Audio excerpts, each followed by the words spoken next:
Patch 0.4.4 has finally been released, and unfortunately it's not bringing any new content, weapons, or locations, but it does fix some of the most frustrating issues players have been dealing with recently, which is amazing to see. A few of these fixes are actually bigger than they sound, and a few of these I'm assuming a lot of you guys are going to be familiar with, such as the Fort Narith exploit, PvP zones having some issues, ATM hacking exploit, and the Magnifier alignment on certain scopes. So let's get straight into it. PvP zones were very broken, so this is probably one of the biggest gameplay fixes that they could have applied for this patch. Now I know it's nothing flashy that we wanted to see with the giant PvP changes when it comes to zones and respawns and so on and so forth, but this is probably a setup for that. So PvP zones closed unintentionally after the first expiration timer ran out and prevented new zones from spawning, which is kind of an issue when you're in the middle of a gunfight and you don't realize that you're still getting shot at because the zone disappeared.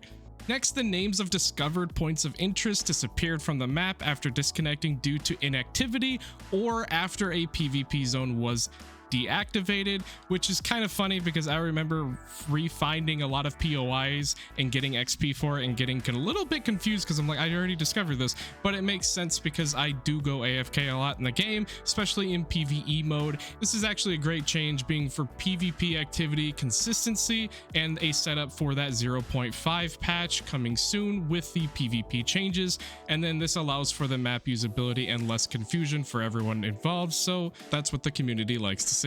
Next, we're going to get into the Fort Narith exploit, and it is finally removed. If you spent time in Fort Narith, you probably have heard about people trying to get into the places they weren't supposed to, such as that conference room. You need a specific key card, and that I believe only drops from the boss to get into that room, and it has very large loot pools such as the 60k laser designator item, but essentially there was a missing door collision that was on the right hand side of the door, which allowed players to kind of use a vault animation, and it would just kind of push them through the door, and that of course allowed a lot of people who did not have the key card or did not have means of getting in there to just kind of farm that location without having a fair way of getting in. This kind of prevented the people who were actually grinding for the key card or got it for progression purposes, for quests and stuff, they could just bypass it. It was not intended, and now it's fixed. Now, one of the biggest changes I do want to talk about is the ATM hacking exploit did end up getting patched.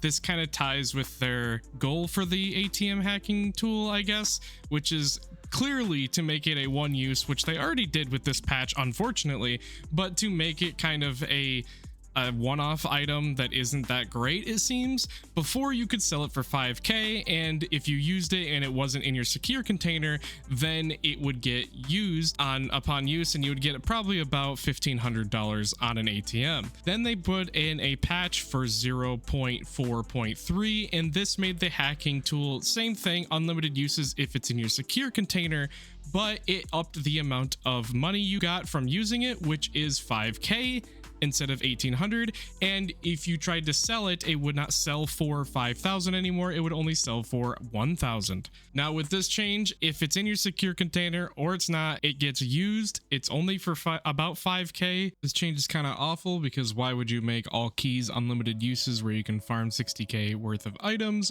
versus one ATM hacking tool that takes a lot harder and more time to find and is only now worth 5k on one use? But hey, what do you guys think? Weapon optics are finally getting the attention they deserve.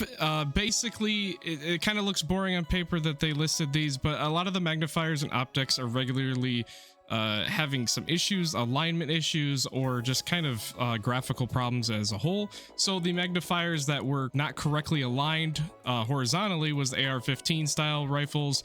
Zoom levels were incorrect on the Night Force scope, and then the rear iron sights on the SKS and AK rifles were having problems with maximum zeroing, and removing a collimator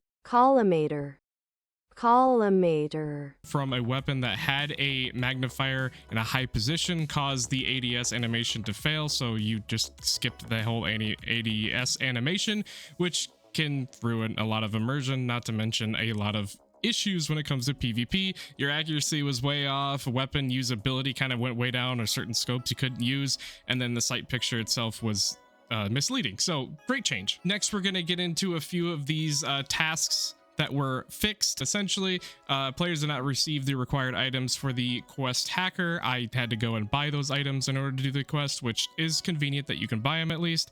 And then players were also unable to interact with trucks in the as instructed in the task for the questionable shipment, which also negates your progression. And then players would get stuck while vaulting through a window near the criminal hideout during the street spotter. And when they did that, I mean, you're just stuck there, so you had to disconnect and reconnect, or you had to have your buddy kill you or whatever. So that was painful. And one of the last changes that they applied, I guess fixes that they applied, is based around performance and visual improvements, which is awesome to see. Some of the best fixes in this patch are the ones that you don't immediately notice, so I guess these are the last ones that we're going to talk about. Basically, performance decreased significantly after alt tabbing and you were in full screen mode with frame generation on, so they fixed that. AI NPC flashlights were visible through walls, which I believe player flashlights are still visible through walls, so hopefully that's a fix soon. Colors and scopes would become distorted when aiming indoors at night, and then vegetation briefly disappeared when switching foliage settings, which I mean is normal to me in a lot of different games because it's reloading the type of setting, but they fixed a performance issue, which is great to see. And then visual consistency is always going to be something that they're working on, so great improvements. Lastly, I just wanted to say that this isn't the kind of patch that's going to get people really hyped to come back and play.